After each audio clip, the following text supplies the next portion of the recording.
Okay, I'll brief you. Let my Kannada friends finish their questions.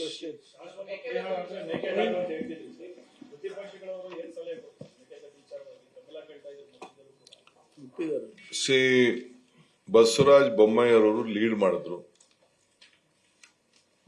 Mekedatu that is the permanent solution.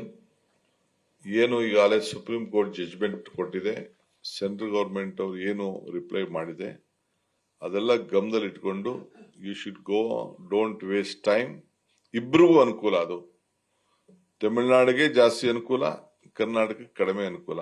ಅದನ್ನ ಈ district ಸಂದರ್ಭದಲ್ಲಿ ನೀವು ಇದನ್ನು ಉಪಯೋಗಿಸ್ಕೊಂಡು ನೀವು ತಮಿಳುನಾಡವರಿಬ್ರು ಕೂತ್ಕೊಂಡು ಸೌಹಾರ್ದತೆಯಿಂದ ಬಗೆಹರಿಸಿಕೊಳ್ಳಕ್ಕೆ ನಮ್ದೆಲ್ಲ ತರದ ಸಹಕಾರ ಕೊಡ್ತೀವಿ ಅಂತ ಹೇಳಿದ್ದಾರೆ.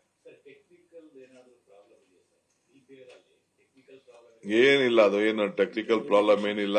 ಒಂದು ಸ್ಮಾಲ್ ಕ್ಲಾರಿಫಿಕೇಶನ್ ಕೇಳಿದ್ದಾರೆ. ನಾವು ಹಿಂದೆ 4 TMC ಬಗ್ಗೆ ಪ್ರಸ್ತಾವನೆ ಮಾಡಿದ್ದು ಕುಡಿಯೋ ನೀರಿಗೆ. ನಾನು ಮಂತ್ರಿ ಆದ್ಮೇಲೆ ಇನ್ನೊಂದು 6 TMC ಮಾಡಬೇಕು ಅಂತ ಅದಕ್ಕೆ ಒಂದು ಆರ್ಡರ್ ಮಾಡಿದ್ದೆ.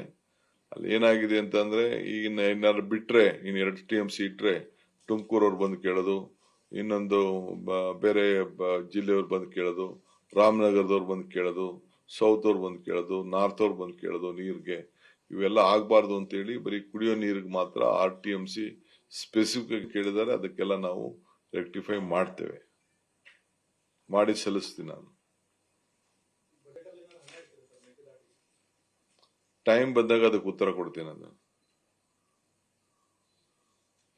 Okay, shall I go on in English?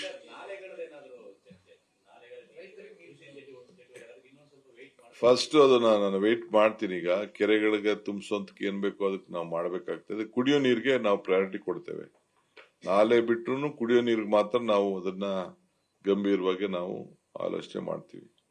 ಈಗೂ ಕೂಡ ನಾನು ರೈತರಿಗೆ ನೀವು ಆತರ ಪಡಕ್ ಹೋಗ್ಬೇಡಿ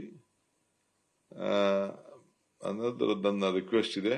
ಖಂಡಿತ ರೈತರಿಗೆ ನಾವು ಗೈಡ್ ಮಾಡ್ಬೇಕು ನಾವು, ಯಾಕೆಂದ್ರೆ ಅವ್ರಿಗೆ ಈಗ ಮುಂದಕ್ಕೆ ಮೊನ್ನೆ ತಾನೇ ನಾವು ಕ್ಯಾಬಿನೆಟ್ ನಲ್ಲಿ ಸುಮಾರು 30 ಕೋಟಿಗೂ ಹೆಚ್ಚು ಹಣ ನಮ್ಮ ಆರ್ಟಿಫಿಷಿಯಲ್ ಇಂಟೆಲಿಜೆನ್ಸ್ ಮತ್ತು ಬೇರೆ ಬೇರೆ ಏನೇನು ವ್ಯವಸ್ಥೆ ಇದೆ ಅದರಲ್ಲೆಲ್ಲ ನಾವು ನೋಡಿ ಮಾರ್ಗದರ್ಶನ ಕೊಡಬೇಕು ಅಂತ ಹೇಳಿ ಒಂದು ಮೇಜರ್ ಡಿಸಿಷನ್, ಹಿಸ್ಟಾರಿಕ್ ಡಿಸಿಷನ್ ನಾವು ಲಾಸ್ಟ್ ಕ್ಯಾಬಿನೆಟ್ ಅಲ್ಲಿ ತೆಗೆದುಕೊಂಡಿದ್ದೇವೆ.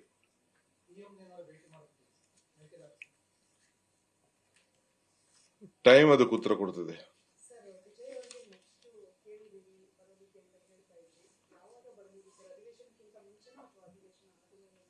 ಟೈಮ್ ಬರಲಿ, ಅದಕ್ಕೆ ಸ್ವಲ್ಪ ಸೆಟ್ಲ್ ಆಗ್ಲಿ. ನಿಮ್ದೆಲ್ಲ ಪ್ರಾರ್ಥನೆ ಫಲ ಸಿಗ್ತಾ ಇದೆ. ಇಲ್ಲ, ನಾನು ರಿಕ್ವೆಸ್ಟ್ ಮಾಡ್ತೀನಿ, ಯಾರಿಗೂ ರಿಕ್ವೆಸ್ಟ್ ಮಾಡ್ತೀನಿ. ನೋಡ್ತೀನಿ, ಕರೆಯೋದಾದ್ರೆ ಖಂಡಿತ ಯಾರು ಕರಿಬೇಕು ಎಲ್ಲ ಕರೆಯೋಣ, ನೋ ಪ್ರಾಬ್ಲಮ್. ಖಂಡಿತ ಈ ಬರ ಇನ್ನ ಇದೆಯಲ್ಲ,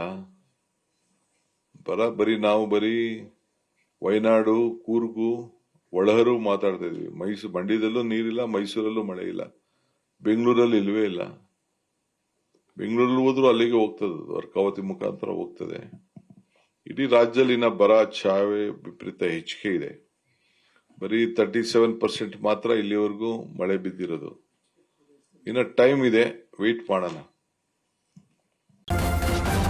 ನ್ಯೂಸ್ ಫಸ್ಟ್, ನಿರ್ಭೀತಿಯಿಂದ ನಿಮ್ಮ ಪರವಾಗಿ.